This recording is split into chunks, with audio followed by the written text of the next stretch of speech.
Yo tout le monde, bienvenue sur la chaîne de... C'est Wemax. Aujourd'hui on va parler censure et on va parler Kimetsu no Yaiba, une fois n'est pas coutume. Ça fait longtemps, effectivement la saison 2 là c'est terminé, mais voilà, on est quand même dans l'attente de la suite. Et on a eu quelques informations qui nous ont été dévoilées, puisque vous n'êtes pas sans savoir que la saison 2 traverse les pays, et elle commence à être diffusée un peu partout, suite au Japon, suite à les diffusions parallèles sur les sites de streaming. Il y a la Chine maintenant qui découvre Demon Slayer saison 2. Ouais, mais pas comme nous. Non. Enfin, quand je dis nous, pas comme les Japonais, et du coup comme nous qui avons découvert la version japonaise. Non. Parce que, bon, vous savez que la Chine, c'est quand même voilà, un pays assez strict en matière de tout ce qui peut tourner, qui peut faire trembler un peu le gouvernement ou les mœurs ou quoi que ce soit. Ils sont très... je te regarde, etc. Apparemment, Kimetsu no Yaiba dérange, et du coup on a le droit à une censure féroce, parce que décolleté,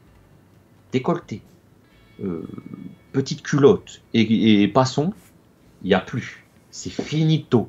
Ouais. Fini. Bon alors sachant que Petite Culotte, hein, c'est pas un animé ecchi, c'est pas un animé où Non. t'as des culottes ci et là, mais disons que vous voyez un peu le character design de Daki dans la deuxième saison du coup, bah elle a un design plutôt libre tu vois.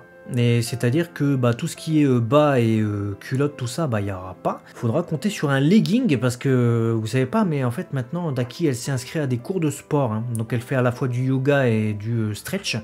Du coup c'est pour ça qu'elle a son legging. Et évidemment plus de décolleté non plus, hein. Ça c'est interdit.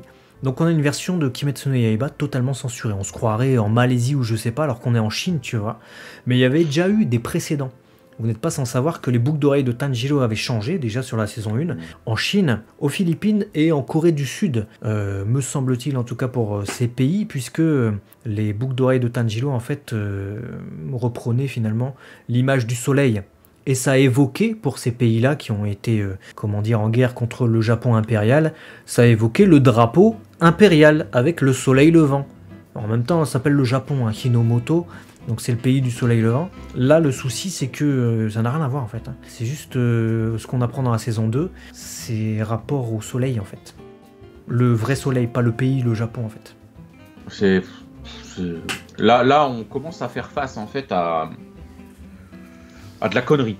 Voilà, je comprends qu'il puisse y avoir certains puritains et tout ce que tu veux, mais là, à un moment donné, comme tu l'as dit, est très justement signifié. C'est pas un animé érotique, c'est pas du ecchi, c'est pas un truc interdit au moins de 18 ans. Ils sont pas en train de ken entre les démons et les humains, je suis cru. Mais c'est pour... Là, c'est des habits un peu sexy. Ok, d'accord, c'est du fanservice. Mais ça a choqué qui? Dites-nous dans les commentaires. Ça a choqué qui de voir des décolletés? En vrai, non, faut arrêter. La Chine, elle a une vision très spéciale. Parce que faut savoir que des animés comme Death Note, comme Shingeki no Kyojin, donc l'attaque des titans, là-bas il n'y a pas. C'est complètement banni, ils se sont dit non, on va pas tout refaire, c'est pas possible, on fait pas. Là maintenant, ça, c'est se casser la tête pour... je sais pas, je comprends quand il faut mettre une censure, quand il y a un danger réel, mais là, ça me dépasse en fait. Ouais, je suis un peu... Je sais pas. Je sais même pas quoi en penser, tellement je trouve ça... n'importe quoi en fait, c'est... Ouais, je sais pas toi ce que t'en penses, hein, mais... Bah je suis catastrophé par ça. Après, j'ai envie de dire, il y a des précédents, mais c'est des pays, tu vois, religieux ou des trucs comme ça. La Malaisie par exemple, eux, si vous avez Shingeki no Kyojin là-bas, c'est seulement en version totalement censurée avec des titans gigantesques, les titans, mais il faut savoir, ils portent des leggings ou des caleçons. Les titans, ils sont pas à poil, sachant qu'ils n'ont même pas de sexe apparent, puisque vous savez que les titans n'en ont pas d'appareil génital. Pourtant, bah, ils ont des pantalons, des caleçons et tout ça, parce que ce serait trop demandé évidemment que de respecter l'œuvre originale de Isayama. Là, pour ce qui est de Kimetsu no Yaiba, bah, c'est un peu pareil, hein. Les filles ne peuvent pas s'habiller librement, hein. Et même si ce sont des kunoichi, bah, elles doivent quand même faire attention.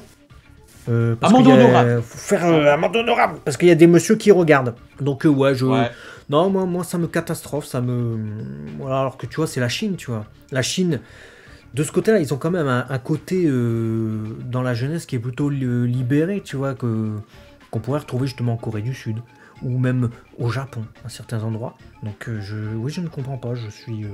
Dites-nous si vous avez des éléments de réponse même par rapport à ça. Hein. Qu'est-ce qui fait qu'ils ciblent spécifiquement ça, tu vois? Et puis c'est surtout, on a l'impression, les filles, hein. Je vois pas trop de censure a priori sur les tenues des garçons. Uzui, c'est quand même un gros gars musclé, bodybuildé. Je n'ai pas vu de censure en mode il cache ses bras ou quoi, tu vois. Ouais, et puis c'est un shonen, quoi. C'est un shonen, donc il y a toujours dans les shonen des choses qui sont aussi là pour plaire aux jeunes garçons. On le voit, là ils sont pas en train de faire des trucs ouvertement sexuels, c'est un peu sexy, mais c'est pas non plus, enfin ça choque personne, faut arrêter. Là en fait c'est que tu veux supprimer un des pans de l'aspect, on va dire, qui va plaire un peu au shonen. T'as les muscles, t'as la puissance, t'as l'évolution, t'as le scénario, t'as le fait de se dépasser et tout. Et puis t'as toujours ces petites touches de fanservice comme ça qui font plaisir aux lecteurs, aux jeunes garçons, ou voilà, le shonen. Là, en fait, tu l'enlèves totalement, cet aspect-là. Enfin, totalement non, parce que le physique ne se passe pas que sur les parties, le balcon et tout ça, mais ça a été créé comme tel, donc je vois pas pourquoi tu as besoin de tout. Bah c'est ça a été créé comme tel, ce que tu dis. Donc en fait, finalement, pour intégrer commercialement une œuvre et une licence pour pouvoir la vendre dans son pays, il faut que cette licence se soumette aux mœurs du pays. C'est ça que ça veut dire. Et moi, j'ai un vrai problème avec ça. Dites-moi vraiment ce que vous en pensez, mais c'est un truc sur lequel j'ai du mal. Parce que, en gros, tu obliges une œuvre, tu obliges une création à se trahir pour pouvoir se vendre dans un pays. Et moi, ça, ça colle pas. Ça matche pas pour moi parce que une œuvre, justement, elle dépend de ses créateurs, et notamment du mangaka, qui a une vision bien précise de ce qu'il a fait. Et à partir du moment où elle est adaptée d'une manière différente et qu'on censure, c'est qu'on trahit totalement ce qui a été fait. Donc c'est plus ce qu'a inventé le mangaka. C'est pas pareil, c'est pas la même œuvre, c'est deux trucs différents. Donc ouais, il se pose une question à ce niveau-là, et quelque censure que ce soit, tu vois. Hein. Les boucles d'oreilles de Tanjiro, là, le fanservice ci et là, enfin fanservice. On n'est pas en train de parler d'un ecchi, tu vois, c'est abusé, moi je trouve ça abusé. Parmi tous les fans de Kimetsu no Yaiba, je veux dire 50% ce sont des filles. C'est pas pour rien, tu vois.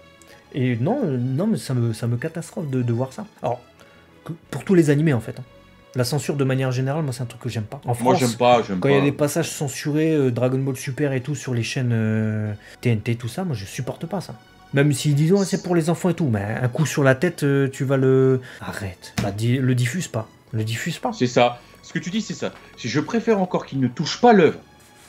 Mais qu'ils foutent un Peggy 12, là, Peggy 15, Peggy 18, tout ce qu'ils veulent, parce que dans leurs mœurs, leur gouvernement à eux, la Chine décide que Kimetsu no Yaiba ce sera du moins de 18 ans ou rien, bah vas-y, bah, casse pas la tête, fous-le à une horaire spéciale moins de 18 et les gens se démerderont pour regarder ça à l'horaire que tu auras choisi. Mais tu ne dénatureras pas l'œuvre. Oui.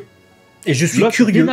Tu vois, tu parlais de moins de 18 et tout, moi j'avais en tête du coup les films violents. Et je me dis, qu'est-ce qu'ils vont faire pour les passages de découpage de tête, tu vois.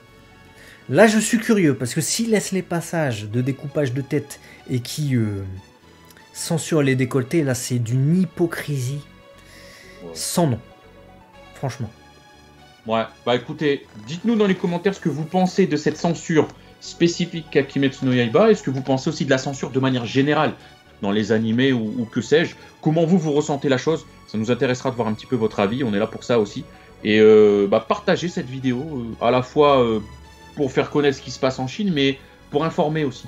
Montrer que, on a quelque part, on a de la chance de ne pas souffrir de ce genre de choses-là, mais peut-être aussi pour, si ça peut permettre à notre petite échelle d'alerter un peu et puis de bouleverser à force de vidéos comme ça qui disent bon, faut arrêter.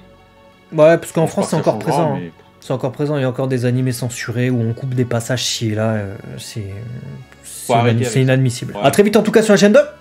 Léo et Max, des bisous. À la prochaine. Ciao.